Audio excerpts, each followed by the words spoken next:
The international community, led by a coalition of Islamic nations, has issued a sharp condemnation of Israel following a surge in regional airstrikes and the implementation of a highly restrictive.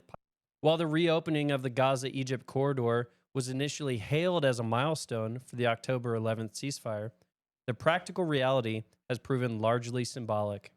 Under the current mandate, Prime Minister Benjamin Netanyahu has restricted movement to a maximum of 50 departures and 50 arrivals per day, specifically prioritizing medical evacuations and those who fled during the height of the conflict.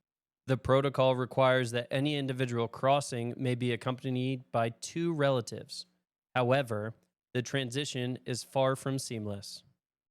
Foreign ministers from the nations including Saudi Arabia, Jordan, and Turkey have characterized these measures and the ongoing strikes as a direct threat to the political process, warning that the lack of genuine mobility risks undermine efforts aimed at consolidating calm. Simultaneously, a high stakes legal battle is unfolding between the Israeli government and Doctors Without Borders. Israel's Ministry of Diaspora Affairs has moved to terminate MSF's operations in Gaza by February 28, citing the organization's refusal to comply with new registration mandates.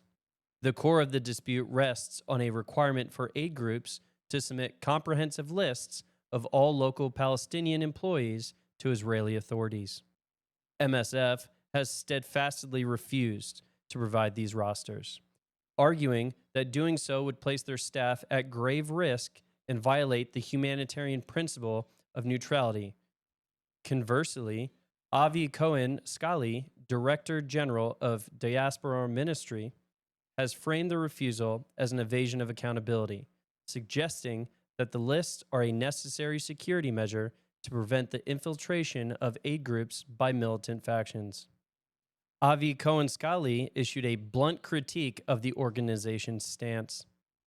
The world must understand that MSF was given a clear opportunity, but the organization chose to violate a public commitment and evade the basic transparency required of any humanitarian organization.